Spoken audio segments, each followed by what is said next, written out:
Shalom, Bapak Ibu yang dikasihi Tuhan Yesus. Kembali kita berjumpa di dalam MKD di bulan April ini. Saya percaya kita semua tetap dikuatkan oleh Roh Kudus untuk dapat menanggung segala sesuatunya. Pengkhotbah 3 ayat 11a, Ia membuat segala sesuatu indah pada waktunya.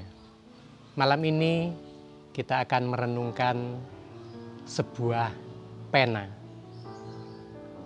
Saya percaya Bapak Ibu tahu pena biasa kita sebut full pen, pulpen, gitu ya, atau ballpoint.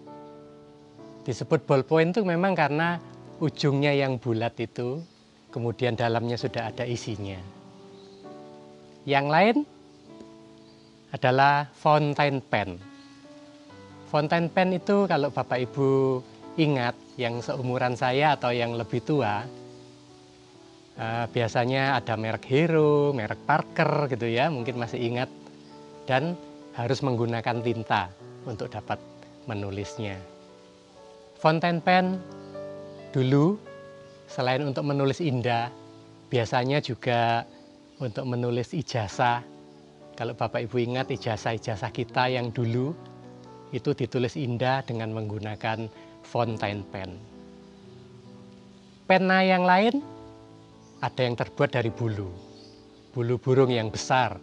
Itu zaman dulu sebelum ada pen yang dari besi atau baja. Yang lain lagi dari bulu kuda yang biasanya di Cina, di Jepang, untuk menulis kaligrafi, untuk menulis indah. Mari kita renungkan tentang pena ini. Seumpama ada seseorang memberikan kita sebuah pena. Apa yang Bapak Ibu pikirkan? Kita tidak dapat mengetahui apakah pena itu berguna atau tidak sampai kita mencobanya untuk menulis. Pena dapat kita gunakan sehari-hari untuk menulis, membuat catatan-catatan, bahkan bisa membuat cerita, novel, atau yang lainnya. Apakah kita akan menulis dengan hati-hati, dengan cermat? Ataukah kalau kita menulis sembarangan saja? 1 Korintus 9 ayat 26. Sebab itu aku tidak berlari tanpa tujuan, dan aku bukan petinju yang sembarangan saja memukul. Apakah yang akan kita tulis? Tentang cinta? Tentang kasih? Tentang kehidupan? Sukacita? Ataukah tentang kebencian, kekhawatiran, bahkan tentang kematian? Atau malah tidak menulis apa-apa? Amsal 7 ayat 3. Tambatkanlah semuanya itu pada jarimu, dan tulislah itu pada loh hatimu. Kemudian, apakah yang kita tulis itu dapat menyenangkan hati orang, atau bahkan meresahkan banyak orang? Semuanya tergantung dari kita. Apakah goresan tulisan Anda itu ditulis dengan mantap, atau dengan penuh keraguan-raguan, dengan gemetar? Filipi 2 ayat 4. Dan janganlah tiap-tiap orang hanya memperhatikan kepentingannya sendiri, tetapi kepentingan orang lain juga. Memang tidak ada aturan yang mengharuskan kita harus memakai pena tersebut. Tetapi kalau kita dapat menggunakannya dengan semaksimal mungkin, dengan tulus, maka pena itu akan menjadi sangat berguna bagi kita. Tetapi jika kita tidak menggunakannya, maka pena tersebut tidak ada gunanya. Nah, coba sekarang pikirkan dan renungkan. Jika pena tersebut adalah hidup, suatu hidup yang Tuhan Yesus sudah berikan kepada kita, tetapi kita tidak mempergunakannya dengan semaksimal mungkin, maka hidup kita pun menjadi tidak ada gunanya, menjadi sia-sia.